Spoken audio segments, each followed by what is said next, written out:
Hello everyone, my name is Andres Castellar. I'm a PhD student in chemical engineering at Rowan University. And today I'm presenting our work, which is population balance modeling of reverse Micelles exchange dynamics for the controlled release of biologic cargo. Reverse Micelles are nanoparticles composed of an aqueous pool, an organic solvent, and they are stabilized by a surfactant layers. This is really good because we can encapsulate biologic cargo, such as proteins, nucleic acids, and peptides, and they can be effective drug delivery agents. To do this, we need to understand the exchange process. And here, this process is driven by Brownian motion, and we have different steps, such as the diffusion, the opening of the reverse Micelles walls, the diffusion of the indicators, the reactions between the solutes that we can find, and also the decoalescence of the dimer. There are different factors that can influence this process. One of the most important are the water loading, the viscosity of the organic solvent, and also the pH of the solution. Here, we develop different experiments varying these factors, and we validate these results with population balance modeling. The reaction that we studied was between the terbium chloride and the dipicolinic acid, and we measured the formation of the highly fluorescent chelate via energy transfer using the stop flow fluorescence.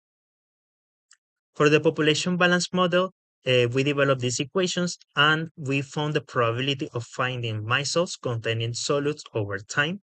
And here we can see different results that we got. The minimum reaction time that we obtained was 0.12 seconds for the solvent decaying, the pH 5 and the water loading 5, and the maximum reaction time was 250 seconds for the solvent ethane, pH 8 and water loading 5. Here we could see like the big difference between the reaction times for the different conditions. For the experimental results by varying these factors, we could see that the effect of pH is critical on the exchange rate constants, that at low values of pH we can have higher exchange constants, and also the viscosity has a linear effect, increasing the exchange constant by increasing the viscosity. By comparing the results with the population balance modeling with experimental data, we could see good correlations for low experimental exchange constants and also good relationships for the high experimental constants. In conclusion, we could say that the solvent viscosity has a higher effect of the exchange constant, and increasing the solvent viscosity facilitate the exchange.